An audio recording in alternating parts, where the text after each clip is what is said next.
All right, we're getting ready to do the Mega Pump Arm Challenge, the Mega Pump Arm Workout. So we're going to measure Chris's arms. So let's get a real measurement here. A real true measurement. We'll do this. A real true measurement here. Okay, so we're up here about 18 3/4, kind of right around that 18 3/4 mark. True measurement, guys. And let's look at my puny little sticks here. So really about the same. So we're kind of in that. No. His is big. We're really kind of the same, about 18 3/4. So let's see what the Mega Pump will do today. So what do you think? Usually, what do you think would happen? You think 3/4 of an inch, an inch? Anywhere from a little, somewhere between a ½ inch and 3/4 of an inch is a good. All right, let's go for it. Is a good pump. Now, in my younger days, it might be a full inch, but I haven't seen that in a long time, honestly. All right, hi everybody, John Meadows here, and I'm back. Hopefully you saw the back video I did with Mr. Chris Zaino. Welcome back. Hey guys, good to see you guys again. I told you we'd come back for more. Yes. So today, we're starting a new series, and this is the Mega Pump series. So if you're like us, you like to do stuff that gives you a crazy pump. That's one of the cool things about training, getting a crazy pump. So what body part can you think of that's any better than getting a massive pump than arm, right? Rather than arms? Oh, the best. Arms is the best, right? So today we're gonna do a Mega Pump arm workout. So let's see how big of a pump we can get, Chris. That's right, we'll do it. And we took pre-measurements. Pre-measurements, you saw that. Mine were what, 21? Yes. Okay, not quite 21, right? Bigger than mine. Anyway, so we're gonna do a crazy, painful, crazy pump arm workout, and I can't wait. Let's do it. That's awesome, man. Let's do it. All right, so I think you're going to dig this arm workout. So it's all supersets, and the first superset we did was a fully supinated dumbbell curl. So if you notice when we're curling, we're keeping our arms, our wrists supinated the whole time, and we're getting a good full range of motion.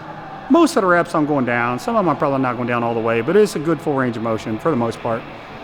And we're doing around, as long as you're getting around 8-10 reps around that ballpark, until you can't do any more reps with good form. Once your form breaks down, just go immediately into a hammer curl, get a little brachialis, little brachioradialis, and pump out another six-ish reps, and your arms should be on fire. And then go right into the tricep pushdowns. As you know, I like the spongy grips. So we're using spongy grips today. So shoot for around, I would say around 10 reps there as well.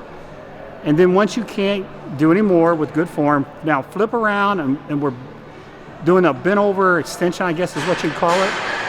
And pump out another 6, 8, 10 reps there.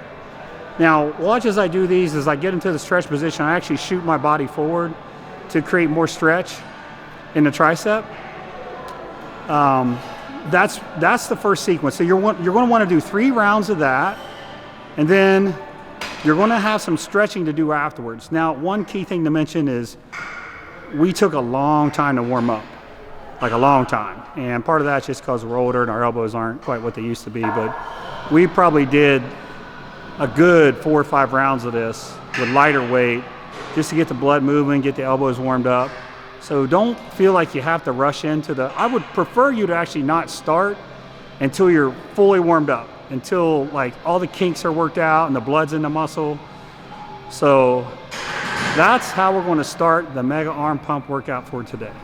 Okay, so after you do your 3 supersets of that first series, we just finished with that. I want you to very quickly get into a stretch position for your biceps. So look where my hand is. Hands, palms facing down. Rotate out, stretch your bicep. What I want you to do is 30 seconds on each bicep. Stretch until it hurts. You're going to do both biceps. Same thing with the hand, stretch till it hurts. Then you have to do your tricep. So I want you to do this. Squat down, and then grab something. Now stretch that tricep. 30 seconds. Then I want you to do the other tricep, so squat down, grab something, then come up till you get into that deep stretch right there. Give me 30 seconds on that. As soon as you're done with this, Head right to your next combo. All right, so the second sequence we did was really wicked too. We used 2 ropes, and we did, obviously it's a push down, but we get back further into elbow extension. So you get a little bit more to the inner head of your long head of your tricep when you do that, a little bit more range of motion. Try to pin your elbows against your sides. Try not to let your upper arm move any. Try to really, really dig those elbows in your sides and use nothing but tricep. Again, if you use 2 ropes, you're going to get more range of motion. You can't really do that exercise if you're using 1 rope. So rep-wise, again, somewhere ballpark around 10. Then when you can't do full range of motion, just start going down, straight down with the rope. As you can see, I'm kind of keeping the rope right out in front of my forehead, and I'm driving straight down. And I'm really, if you look at it, I'm really getting a little bit of a stretch too. But I'm driving straight down, I'm keeping tension on the tricep, and it feels amazing. So then knock out another anywhere from 6 to 10 reps like that.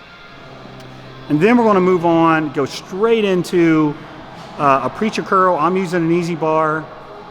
I know a lot of people don't like an easy bar. A lot of people prefer dumbbells, and I understand why. I completely understand why. But I still love my easy bar preacher curls. I've never had an elbow problem from them. I've never had a wrist problem.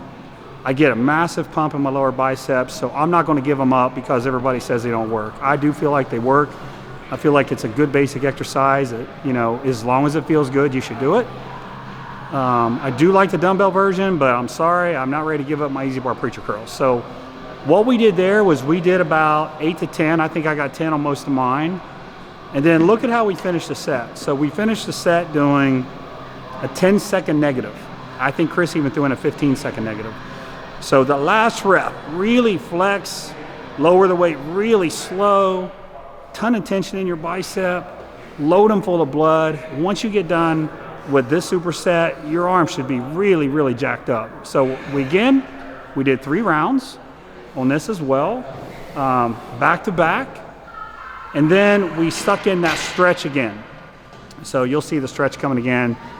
30 seconds again on each bicep. Actually, no, we bumped up to 45 seconds the second round on each bicep, 45 seconds on each tricep. But that was the second combination, and at this point, you're going to feel really good. You're going to be really enjoying your arm workout. 8, 7, 6, 5, 4, 3, 2, and got it. Okay, so after you get done with that sequence, the second superset, hit that same stretch again, 30 seconds. Actually bump up to 45 seconds now on each bicep and 45 seconds on each tricep, and then head straight into the third combination. All right, the third sequence, another basic exercise, a regular old barbell curl. You can use an easy bar curl if you want. The barbell curl, at this point, our biceps are really pumped up and they're a little fatigued, so don't be surprised if you can't use a normal amount of weight. We got our little 65 pounds on there, so don't laugh at us too much. But what we did was we went to failure with good form, and then we threw in 5 partials out of the bottom, or I tried to get 5 partials. So that means you're going down all the way, but you're only coming up halfway. And really, this is how I think, I hear people talk about doing cheat curls. You don't need to do a cheat curl. Bending backwards, you don't need to put your back at risk for injury. When you're done with full reps, just do half reps or lighten the weight and continue to do reps with good form with lighter weight. In my mind, there's really no need to do a cheat curl. It's just risk that you just don't need. So regular barbell curls, throw in the partials at the bottom, you continue to get tension. And from there, we went into another a hidden goodie. I don't really see people doing these, but it's a kettlebell lying extension, and we're doing it rest pause style. So if you watch what Chris and I are doing, we're actually letting the kettlebell hit the floor, and we're pausing it for a second, and we're driving straight up. Now that's a key point too. Drive the weight straight up, not out in front of you.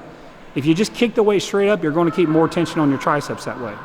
And on this one, we bumped our reps up. So we were doing 15, 20 reps to start, and then of course as we went, we lost reps just due to fatigue. But start off with 15, 20 reps on your first round, because you're going to lose reps. But just go to failure. You're not at risk of hurting yourself, so just go to failure. And when you can't do any more, just drop the kettlebell. That's a great example of an exercise where you can truly go to failure and not hurt yourself. And again, we're doing this third. So lying extension variations can be really hard on your elbows, but we're doing them third. I felt absolutely zero stress on my elbows. I felt no elbow tension at all. So we're saving our elbows, we're still getting the benefit of the exercise. And again, on this one, we're doing another 3 rounds. So that brings you up to 9 sets total for bis at this point, 9 sets total for tris.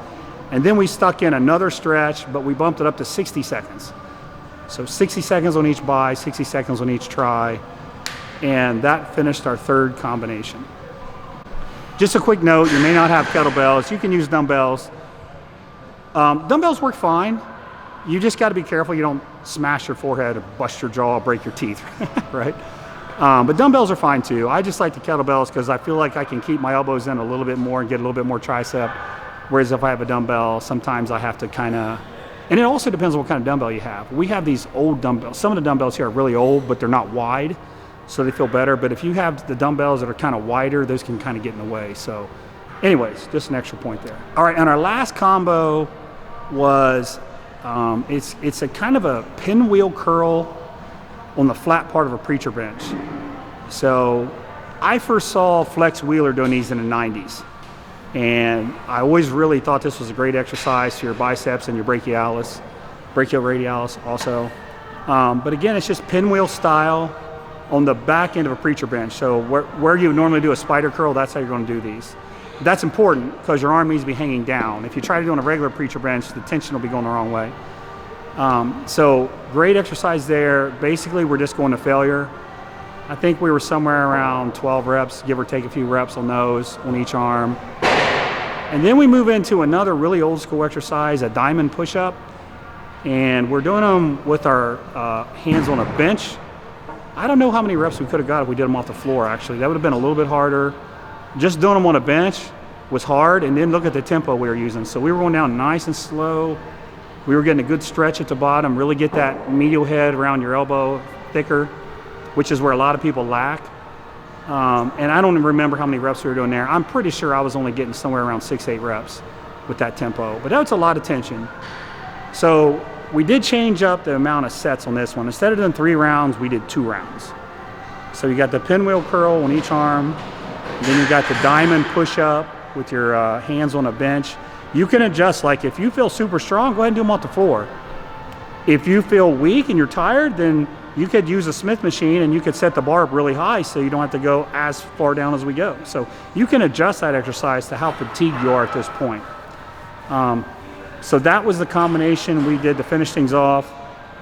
We were going to do 3 sets, but I think we pretty much felt like our arms were done at that point. That's probably a good point for you to realize too. You know, when your muscle's done, it's done.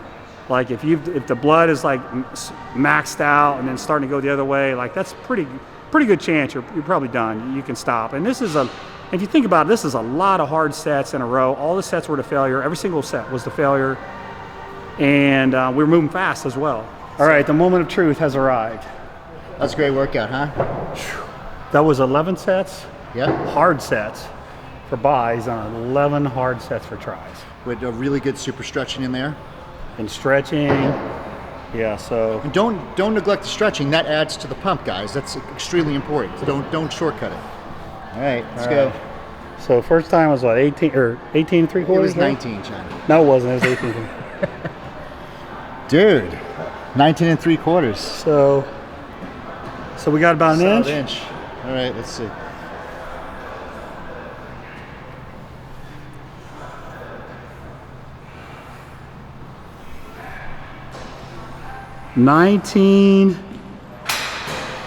Just under 19 and a half. I think I surged ahead by a little bit. You got it. Good job. But you know, the thing is look at his arms and look at mine. So mine's about 1/4 of an inch bigger, but visually, look at the shape of his arms. Yeah. Anybody who walked in here and saw us train together would think his arms are 2 inches bigger than mine. I know I would. And that goes to show you the importance of shape and structure in bodybuilding. The inches don't really matter all that much when you're put together a certain way. Chris's arms look 1,000,000 times better than mine. And that's what I noticed when I was younger. I used to see these guys and they looked like their arms were amazing, and then they were like 17 and a half inches. But they were shaped right. Uh-huh. They were shaped right. And then weight too. Like a lot of times you get hung up on the scale, but you know, I think right now I'm like, probably this morning I was even lighter than this, so about 206. So it always looks more, but remember, it's the illusion. Bodybuilding is an art. It's not, don't let the scale mess you up. Yeah, 206, and I'm about 210 now. So we're over 19, 20, right around between 19, 20 inch arms at about 210, 207 pounds. That's about right. That's a good height to arm ratio. Yeah, that's pretty good. So, well, I hope you guys enjoyed that. My arms are going to be pumped all day now. Yeah, that was great. Thanks so much, John. It was awesome. Guys, try that, comment below, and let us know what else you want to see.